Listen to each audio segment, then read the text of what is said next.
નમસ્કાર, આપ જોઈ રહ્યા છો નેશન પ્લસ ન્યૂઝ. હું છું આપની સાથે વિભિક્ષા પરમાર.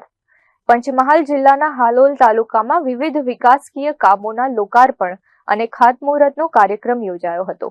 હાલોલના ધારાસભ્ય અને ગુજરાતના ભાજપના ઉપાધ્યક્ષ જયદ્રથસિંહ પરમારના વરદ હસ્તે તેમજ પંચમહાલ જિલ્લા સહકારી સંઘના ડિરેક્ટર મયુરધ્વજસિંહ પરમાર અને તાલુકા પ્રમુખ નીરુ બારિયાની ખાસ ઉપસ્થિતિમાં લાખો રૂપિયાના વિકાસ કામો જનતાને સમર્પિત કરવામાં આવ્યા હતા.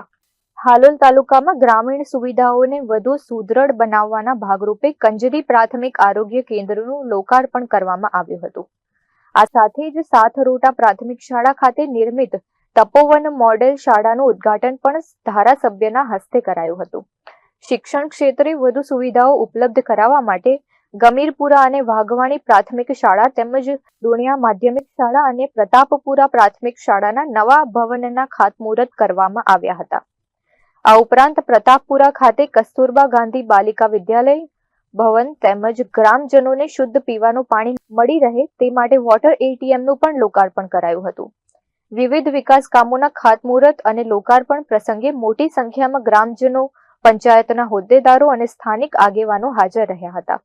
Kiran Gohil, nation plus news, Panchmahal. સમાચારોના સતત અપડેટ મેળવવા માટે અમારી નેશન પ્લસ ન્યૂઝની યુટ્યુબ ચેનલને સબસ્ક્રાઇબ કરો, બેલ આઇકન દબાવો અને જોડાયેલા રહો ફેસબુક, ઇન્સ્ટાગ્રામ અને ટ્વિટર પર.